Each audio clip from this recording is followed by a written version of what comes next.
ඕන තරම් දියරෙදි ඇඳගෙන ඔය යන්නේ පාරෙත් යන්නේ කට්ටිය. මේ රටේ උත්සවයටත් එනවා දියරෙදි ඇඳගෙන.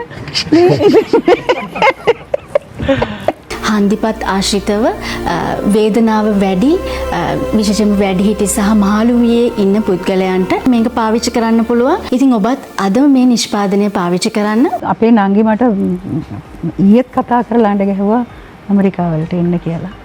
අක්කා ඉන්නකො දැන් ඇතිනේ ඔය හිටියා ඇවිත් මේ. අනේ මං ආස නැහැ මං ආස මේ බිමට. අපේ මුල් තියෙන්නේ මෙහෙ. මුල් තිබිලා අපිට හිදලු දාන්න බෑ. ඒ හින්දා මං හිතන්නේ අපේ වටිනාකම් දකින්නේ අපි වගේ කරන අය ඉන්නේ අපේ භාෂාව කතා කරන්නේ ඔක්කොම මේ රටේ අය. ඉතින් මේ රටේ තියෙන අනිත් එක මේ රටේ මොන අඩුවක්ද? එහෙ ගිහින් පෙරෝගන සීතලේ ගැහි ගැහි ඉන්න ඕනේ. මෙහෙ ඕන තරම් දියරෙදි ඇඳගෙන ඔය යන්නේ පාරෙත් යන්නේ කට්ටිය. මේ රටේ උත්සවයටත් එනවා දියරෙදි ඇඳගෙන. ඇන්තනී පවුලට ඕනම තරුණ පිරිසක් එක්ක ඕනම තැනක හරි ආදරෙන් ඉන්න පුළුවන් සහ ඒත් තාරුණ්‍යයේ තියෙන දක්ෂතා අගය කරනවා. ඒක අපි ඕන තැනක දැකලා තියෙනවා. ඔබතුමියකින් ජැක්සන් ඇන්තනී මහත්තයාගේ අකිලලා සජිතලා මාධවීලාගේ වුණත් මේ තරුණ පිරිස එක්ක හරිම සුහදයි. මේක ලස්සන චෝදනාවක්. ඒක ඇත්ත. තරුණ පිරිස වලට ආදරය කරන්න ඕනේ. නැත්තම් කොහොමද අපේ කලාව ඉස්සරහට ගෙනියන්නේ? අපි කියන්නේ දක්ෂ තරුණ පිරිස් දැක්කහම අපි ආදරෙන් ඒගොල්ලන්ව වැළඳ ගන්න ඕනේ. ඒගොල්ලන්ට තව ඉස්සරහට යන්න තල්ලුවක් දෙන්න ඕනේ. ඒක කරන්න ඕනේ. ඒක මං හිතන්නේ අපේ ගෙදර හැම කෙනෙක්ම සිනහවකින් පවා එහෙම කෙනෙකුට සංග්‍රහ කරලා සමහරු ඉන්නවනේ දැක්කහම නිකන්. ඔව්. මෝල් ගස් ගිලලා වගේ කියන්නේ. අපේ ගෙදර කවුරුත් එහෙම නැහැ. හැමෝම හරි සුහදයි. සුහදශීලී බව කියන්නේ අපේ ගෙදරට මං හිතන්නේ උරුම වෙච්ච දෙයක්. ගෙදර කාර්යබහුල වෙන්නේ පොඩි දරුවෝන් එක්ක අත්තම්ම විදිහට කාර්යබහුලද මේ දවස්වල? කාර්යබහුල වෙන්න තිබ්බනම් ගොඩාක් හොඳයි. මං හරි ආසයි මේ භූමිකාවට. ඒ වුණාට ඉතින් අර මගේ තියෙන වැඩත් එක්ක ටිකක් ඒකට ගෙවෙන කාලේ සෑහෙන්න අඩුයි. අනික බෙදිලත් නේ තියෙන දැන්. දැන් අත්තම්මව බෙදිලා තියෙන ගෙවල් 3කට. ඒ බෙදීමේදී අර එක්කෙනෙක් එක්ක ඉඳ තියෙන කොටස අඩුයි.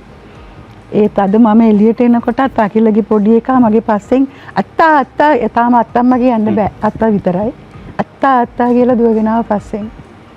පස්සේ මං ටටා කියලා දොර වැහුවා නැත්තම් එනවා පාරට. ගීත ගායනා කළ සීමිත ප්‍රමාණයක් නේ.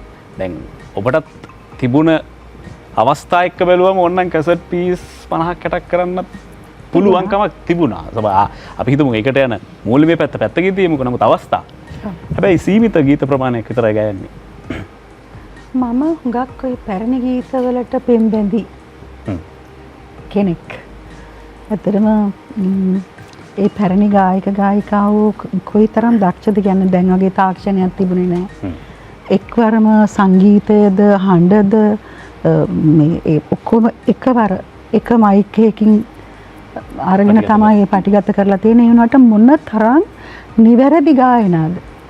දැන් රුක්මනී දේවිය, ලතා වල්පොල, සුජාතා අත්තනායක, එතකොට GSB රාණි පෙරේරා, එතකොට ද්‍රවිඩ ගායිකාවන් ඒ ගීත මට අමතක කරන්න බැරුව ගියා. ඉතින් මගේ ගීත කියන අතරේ මම වැඩි ප්‍රමුඛතාවයක් දුන්නේ පැරණි ගීතවලට. ඉතින් ඒ නිසා මට පාඩුවක් වුණා කියලා හුඟක් දෙනෙක් කියන්නේ මං හිතන්නේ මගේ හිතට පාඩුවක් වුණේ නැහැ. හිත ඇතුලෙන් තෘප්තිමත්? ඔව්. හිතේ සතුට ඒක. හිතේ සතුට ඒක. මයික් එක චුට්ටක් එවන්නකෝ කුමාරි මුනිසිංහ මහත්මයාට. ඔබ එහෙම ආස කරන පැරණි ගීතයක කොටසක් අපිට සජීව අහන්න පුළුවන්කමක් තියෙනවා නම් මනෝජයි අපිට තිල්ලගේ සපෝට් එක දෙන්න පොඩ්ඩක්. සීන හතක් මෙත පිනනක් සෙදුනයි සීත සඳුන් සුව ඒ තුල මෙවුනයි වාසනාවේ මල්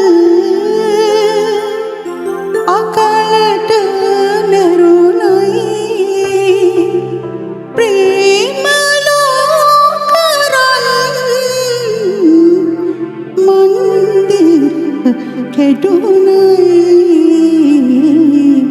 සීන හතක් මැද බිමනක් සෙදුනයි. අපේ කලාලෝකෙ එහෙම වෙන අවස්ථා තියෙනද මේ ගීතය අහගෙන ඉන්නකොට අපි මේ අපේ මේ රන්දිලා මේ සුනීරලා නිලාන්ලා ඒ හැමෝම අර කියන්නේ එතරම්ම අපූර්ව ගායනයක් තියෙද්දි ඇයි අපිට ඔබ මග හැරුණේ වගේ එකක් හිතුණා. මං හිතන්නේ මාව මගේ ඇරිලා කියලා. ගායන ශිල්පිනියක් විදියට නෑ. තෘප්තිමත් දෙයක. ඔය ඇති. ඔය ඇති. ඔව් කියන්නේ මෙහෙමයි මහා බලාපොරොත්තු මහා දේවල් අගෙන අපි ලද දෙයින් සතුටු වෙනවා නම් ලද දෙයින් සතුටු නොවන එක තමයි මේ අසතුටේ මුල. මදි මට තව මදි. නෑ මම ගායන ශිල්පිනියක් මම රංගන ශිල්පිනියක්. තවත් මොනවද?